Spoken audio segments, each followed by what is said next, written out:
ነገር በምሳሌ አይደለም ይሉት አበው። እስኪ በምሳሌ አይምሮአችሁን ልክፈተው። ንቧ ትነድፈኛለች ብለህ ንቧን ብታረቃት በተመሳሳይ ከሷ የምታገኘው ማርንም ታርቃለህ። የንቧን ማር ለማጣጣም የግድ የሷን ንድፊያ መታገስ አለብህ። በተመሳሳይ ሴቷ ትጎዳኛለች ብለህ ሴቷን ዘወር ብታደርጋት በተመሳሳይ ከሷ የምታገኘውንም ደስታ እና ጥቅም ዘወር ታደርጋለህ። ማር ካለ ንድፊያ እንዳለ አትርሳ። ሴቷ ደስታ የምትሰጥህ ብቻ አይምሰልህ። አንዳንዴም ፈተናን ችግርም ታመጣብሃለች። መጥፎ ስለሆነች አይደለም አንተ ስላልገባህ እንጂ። በህይወት ሁለት አይነት ነገር አለ፣ ደስታ እና ፈተና። በእያንዳንዱ ቅጽበት እየተፈተንክ ነው ወይ እየተደሰትክ ነው። በሴት ጋርም ስንመጣ እንዲሁ ነው። ያቺ ሴት እያስደሰተች ነው ወይ ደግሞ እየፈተነች ነው።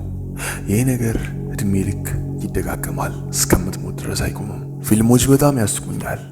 የትኛውም የፍቅር ፊልም ሲያልቅ አንድ የማይጠፋ ነገር አለ። እነዛ ጥንዶች ተያይዘው ይሄዳሉ ወይ ይጋባሉ ወይ ተሳስሞ ይዘጋል። ሐሳቡ ግልጽ ነው። ተዋደው ተፋቅረው ለዘላለም ኖሩ። ይሄ ነገር ውሸት ነው። ፊልም ላይ ያለ ፍልስፍና ነው። እስከ ዘላለሙ በደስታ በፍቅር አትኖርም። መጋጨት፣ መፈተን፣ ውጣ ውረድ፣ ውድቀት አንዱ የፍቅር አካል ነውና ይህን ነገር ፊልም ላይ አታየውም። እውነተኛው ዓለም ላይ ነው የምትመለከተው። እና ወዳጄ ሴቷ ቀላል አትሆንልህም። እሷ ንብ ነች። ጣፋጭ ማርንም ትሰጥሃለች፣ የሚያሰቃይ ንድፊያንም ትሰጥሃለች፣ ትፈትናለች፣ ታፈቅራለች፣ ደስታንም ትሰጥሃለች፣ እንዲሁም ደስታን ትነሳሃለች። ይሄ ተፈጥሯ ነው። ዛሬ እስኪ ስለ ሴቶች ማወቅ ያለባችሁን ላሳውቃችሁ። ከዚህ በኋላ ጀግና ሳለች እንድትሆኑ አልፈልግም። አይናችሁ ልትገልጡት እና ልገልጠው ይገባል። ይህን ቪዲዮ ለራሳችሁ ስትሉ ተመልከቱት።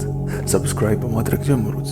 ኮሜንት ላይ ታናሹ እስክንድር ብላችሁ ጻፉልኝ። ላይኩን 3000 ያስገቡት። አሁን ወደ ቪዲዮ እናምራ።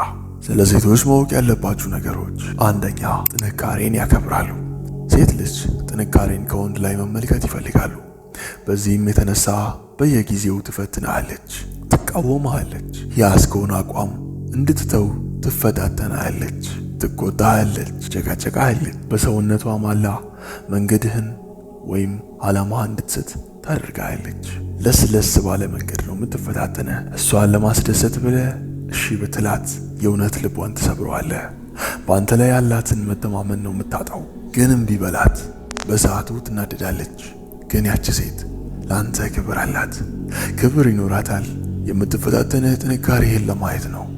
መጥፎ ስለሆነች አይደለም፣ እሷ ጥሩ ሴት ስለሆነች ነው። ዋጋ የለሽ ሴት ናቸው ዝም ብለው። ዋጋ የለሽ ሴት ብቻ ነች ዝም ብላ የምትወድህ፣ ዝም ብላ የምታደንቅህ። ግን ዋጋ ያላት ሴት ፍቅረኛዋን ትፈትነዋለች። ፈተናውን አልፎ ሲያሳያት ለዛ ወንድ ያላት ፍቅር እጥፍ ይሆናል። ሴቶች የሚፈትኑ ስለወደዱና ስለመረጡ ነው።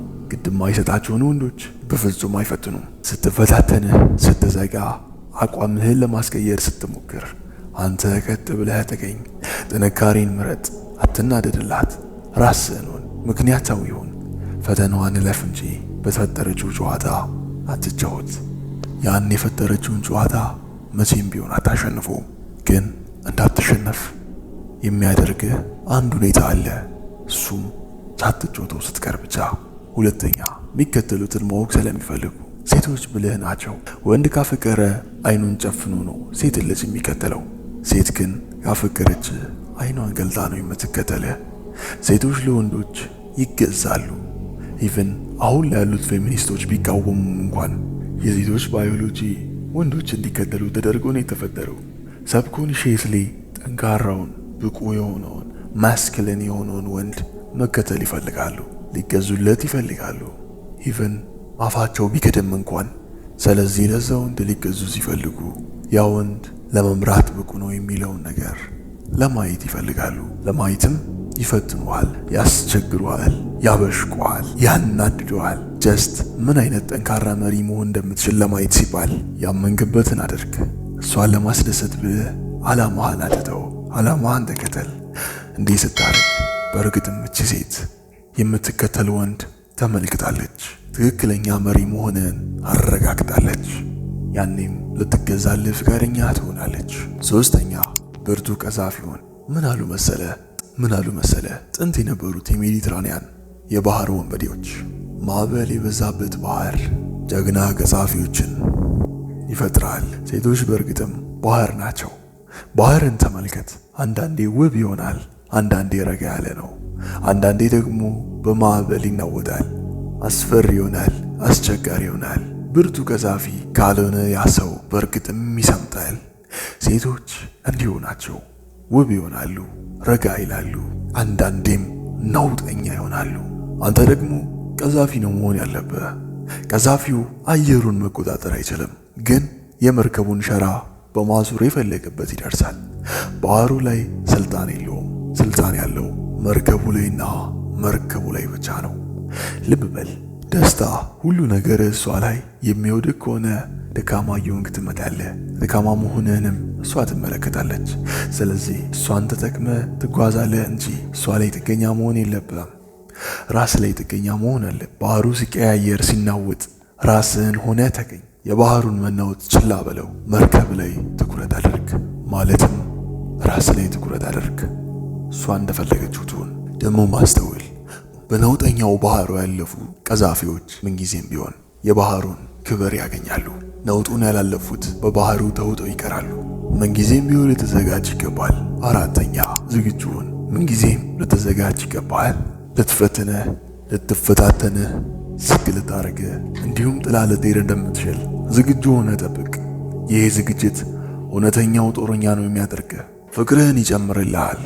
በፈተና አትበገርም፣ ቋቋመዋለህ። ምንም ነገር ከሷ እንደሚመጣ ጠብቅ። ፍርሃት የለሽ ያደርግሃል። ለሁሉም ነገር ዝግጁ ሁን። ግን አስተውል፣ መጥፎ ነገርን ብቻ አስብ። መጥፎውን ተመኝ እያልኩ አይደለም። መጥፎ ነገር ሀፕን ያደርጋል ብለህም ተዘጋጅ እያልኩ እንደሆነ ይግባ። አምስተኛ፣ አጣጥመው። ማሩን ማጣጣም አለብህ። ማሩን ብቻ አይደለም፣ ማሩን ልታመጣም ስትሄድ የተነደፍከውን እያሰብክ መሳቅ መቻል አለብህ። የሴቶችን ፈተና በቀላሉ በብቃት የሚያልፉ ሰው ማን ነው ብላችሁ ከጠየቃችሁኝ አንድ መልስ መልስላችኋለሁ። እሱም ፈተናውን እያየ በፈተናው የሚስቀው ሰው። በፈተናው ተዝናና፣ በፈተናው ተደሰት። ፈተናው ቢጥልህ ራስህን እንደ ገሽም አትቁጠር። ለመሳቅ ድፍረት ይኑረህ።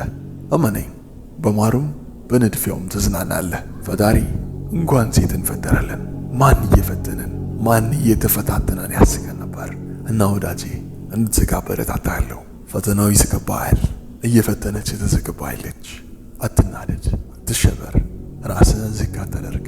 አንተም መልሰህ በፈተናውና በእሷ ሳቅባቸው። የዛሬ ቪዲዮ ይህን ይመስላል።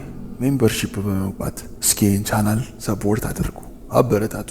ሰብስክራይብ አድርጉኝ አዲስ ከሆናችሁ የዚህ ቻናል ቤተሰብም ይሁኑ። እኔ ታናሹ እስክንድር ነበርኩ። ይህ ሀበሻን አስለው። ምንጊዜም ቢሆን እውነት እና ምክንያታዊነት